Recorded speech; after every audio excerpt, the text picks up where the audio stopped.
Hello, Fanatics. It must be, let me guess, 8 p.m. and the day is Thursday. So therefore, you know what that means. It's true crime story time with another depraved individual. This one has been in my to-do list for quite a while. So I will be covering him today. I am working on Tree Huggers from Prism. I am so close to finishing. I have like a couple of sections left. I really need to knuckle down and get it done because I feel like I have been working on it for a very long time. That's my fault because I lost my mojo this week. If you're a fanatic in my diamond painting community, you will know why. But it's back. I am working on 2 projects, separating them out. And yeah, please do grab whatever you're working on. Let me know what that is in the comments. And let's get comfortable. Before I begin, I will be putting something on screen, but I know you'll be diamond painting. So what I will do is I will prompt you and then I will leave it there for a little while just so you can have a look at it and then we'll move on. So I found this very interesting actually. Of all the true crime that I've done, I'm not sure I came across this before. So it'll be interesting to see in future episodes if I can link it in again, but we'll see.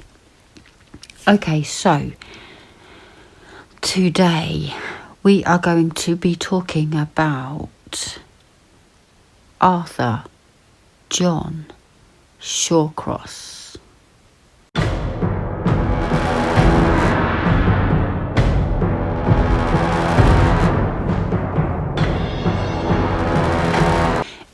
If you don't know who Arthur Shawcross is, he is an American serial killer who was active in Rochester, New York. As always, I'm going to begin from the beginning all the way through. So Shawcross was born in Maine.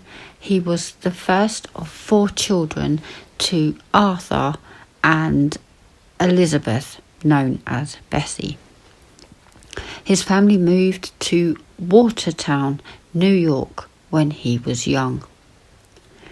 While several later tests showed that Shawcross's intelligence to be subnormal or even, quote, borderline retarded, he received A's and B's in his first 2 years of grade school, but was later tested to have an IQ of 86. Significantly low average intelligence. Shawcross said throughout his childhood he was a frequent bedwetter, which is one part of the McDonald triad. For those of you who don't know, the McDonald triad is on screen now. It's made up of traits that link.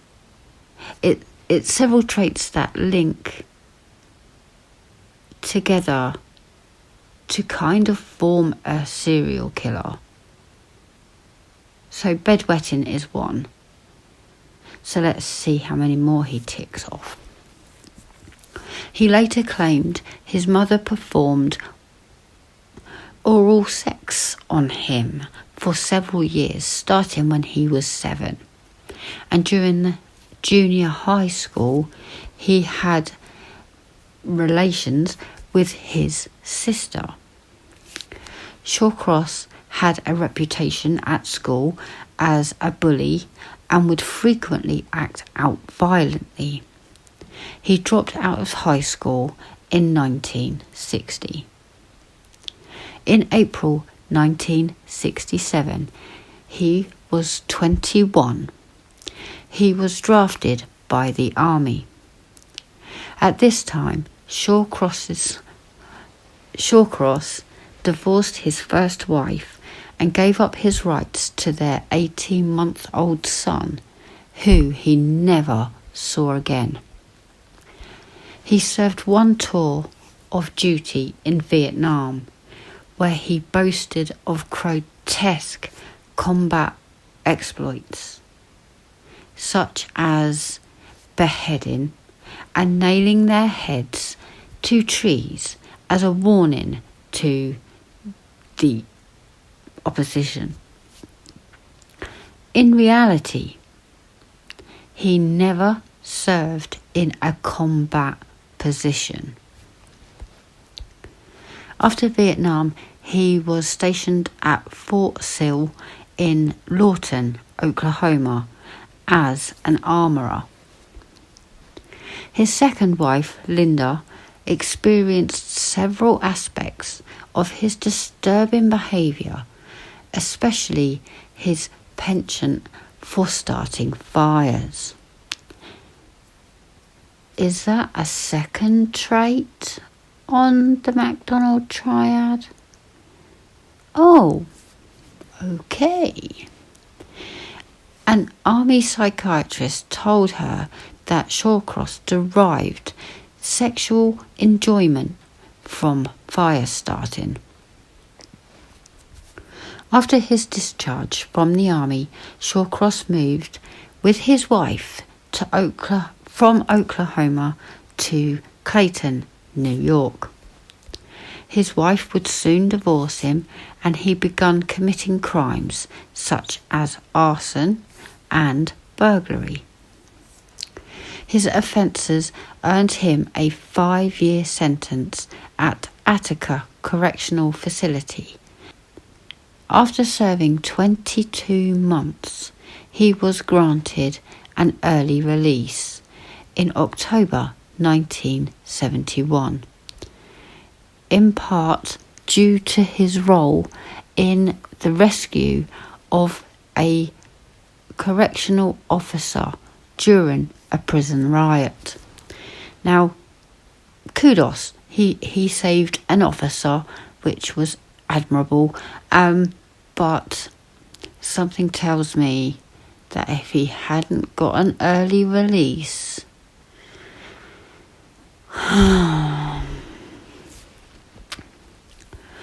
Shawcross returned to Watertown, eventually getting a job with Watertown Public Works Department and marrying for the third time. On the 7th of May in 1972, he raped and killed his first known victim, 10-year-old Jack Owen Blake, after luring him to a wooded area in Watertown. Blake's body was not found until authorities received a tip by phone on September 5th. 5 months later. On September 2nd, just prior to Jack's body being discovered, he raped and killed 8-year-old Karen Ann Hill, who had been visiting Watertown with her mother for the Labor Day weekend. Shawcross was arrested the next day. A grand jury indicted Shawcross for murder in Karen's death. On October 17th, he was allowed to plead guilty to a lesser charge of first-degree manslaughter for both deaths and was sentenced to a term with a maximum of 25 years at Attica. Jefferson County District Attorney William McCluskey explained the plea by stating that other than Shawcross's confession to police, there was no direct evidence linking Jack and Shawcross, the little boy. McCluskey also suggested Shawcross could have argued at trial that he was under, quote, extreme emotional disturbance, end quote, and a jury would have been likely to arrive at a verdict of manslaughter. In November, he was transferred from Attica to Greenhaven Correctional Facility. After 14 years, inexperienced prison staff and social workers concluded that Arthur Shawcross was, and I quote, no longer dangerous. Disregarding the warnings of psychiatrists who had assessed Shawcross as, and I quote, a schizophrenic psychopath, he was released on parole in April 1987. He had difficulty settling down in communities as the neighbours would protest his presence and employees would fire him. He first moved to Binghamton, New York, then relocated to Delhi, New York, with his girlfriend Rose Marie Worley. When Delhi residents became aware of Shawcross's presence, the couple moved to nearby, can't pronounce that, I'll put it on screen. There's no way I can pronounce that. In New York, only to be met with hostility there as well. I wonder why. In late June 1987, Shawcross parole officer moved him and his girlfriend into a transient hotel in Rochester, New York, but failed to notify Rochester authorities of this action. In mid-October, Shawcross and his girlfriend found more permanent lodgings at 241 Alexander Street in Rochester.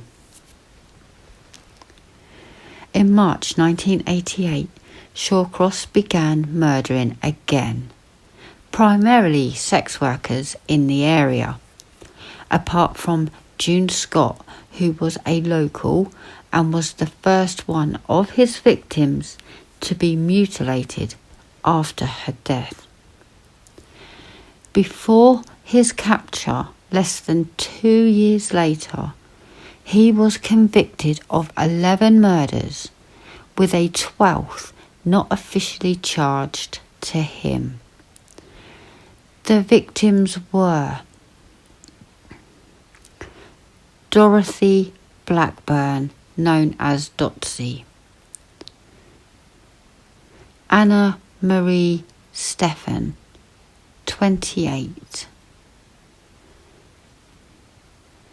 Dorothy Keeler, 59, Patricia, known as Patty Ives, 25, June Scott, 30, Marie Welsh, 22, Frances, known as Franny Brown, 22, Kimberly Logan, 30, Elizabeth Gibson, 29, Darlene Trippy, 32, June Cicero, 33, Felicia Stevens, 20. All All the victims were murdered in Monroe County except for Elizabeth Gibson, who was killed in neighbouring Wayne County. The retired detective Robert Keppel has argued that the detectives investigating the case over-relied on the concept of MO, modus operandi. At times, searching for multiple suspects due to a small difference in the profiles of each victim. On January the 5th, 1990, 2 days after June Cicero's body was discovered by aerial surveillance, police arrested Shawcross.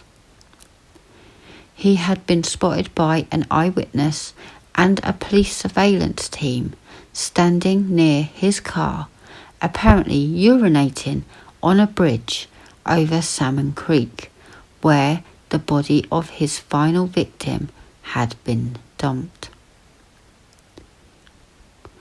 In November 1990, Shawcross was tried by Monroe County First Assistant District Attorney, I'm going to go with Charles, for the 10 murders in Monroe County. Shawcross pleaded not guilty by reason of insanity,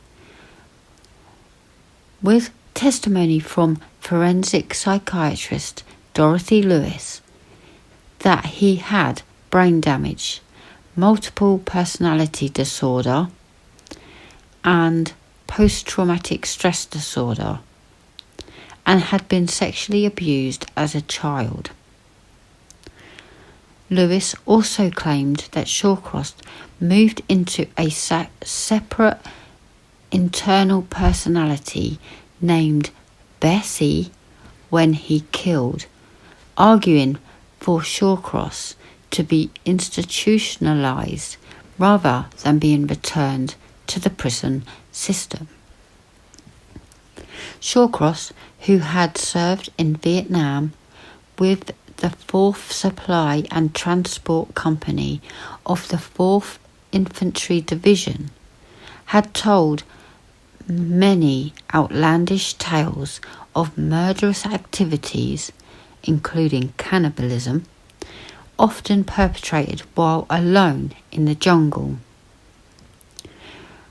From the time Shawcross returned from his tour of duty, he told acquaintances of seeing American soldiers, quote, skinned from their neck to their ankles, and claimed to have decapitated 2 women he had victimized, placing their heads on poles. FBI criminal profiler Robert K. Ressler reviewed the post-traumatic stress disorder claim on behalf of the prosecution before the trial. Ressler wrote that, quote, his claim of having witnessed wartime atrocities was patently outrageous and untrue. Prosecution psychiatrist Dr. Park said Shawcross had antisocial personality disorder. Shawcross was held at the Sullivan Correctional Facility in Fallsburg, New York, until he died on November the 10th, 2008 at the Albany Medical Center. In 2003, Shawcross was interviewed by British reporter Catherine English for a documentary on cannibalism, which was all a lie. Shawcross bragged about slicing out and eating the vulvae of 3 victims, but refused to discuss his earlier claim of eating the genitals of his first victim, Jack Blake. It was later determined that Shawcross had a cyst pressing on his temporal lobe of his brain, as well as scarring on his frontal lobes, areas that are responsible for decision-making and self-control. Officials said 63-year-old Shawcross complained of a pain in his leg on the afternoon of the 10th of November 2008.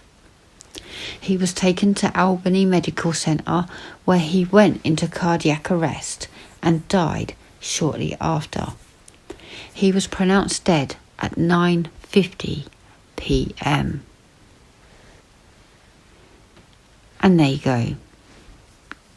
Arthur Shawcross. A really depraved individual.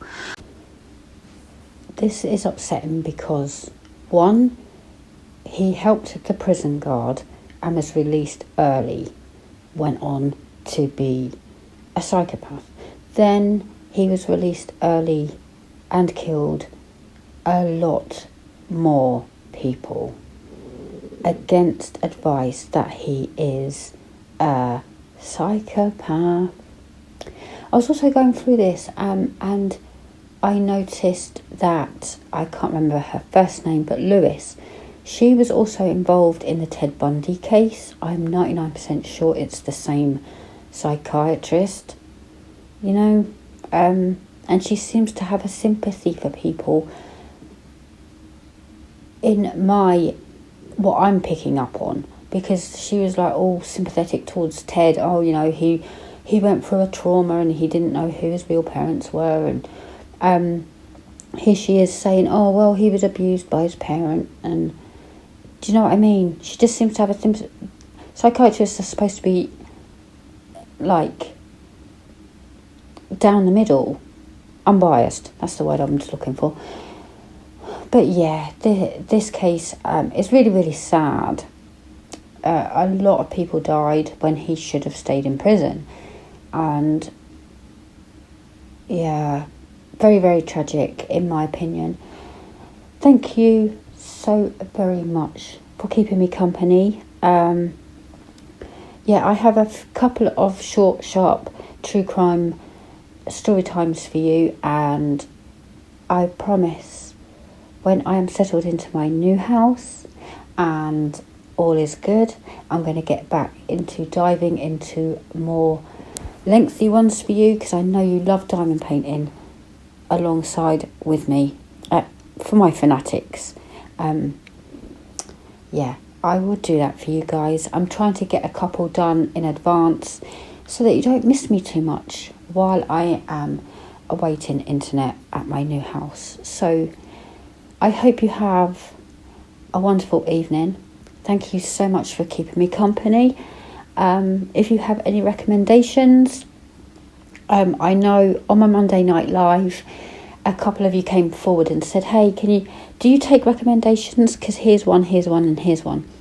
Perfect. I love it. You're giving me something to research and look into and share with the True Crime Storytime group. It's not for everyone, I know, but yeah, I will let you get on. Please watch something a little bit more happy and chilled, and I will see you next week. Stay safe out there. Bye.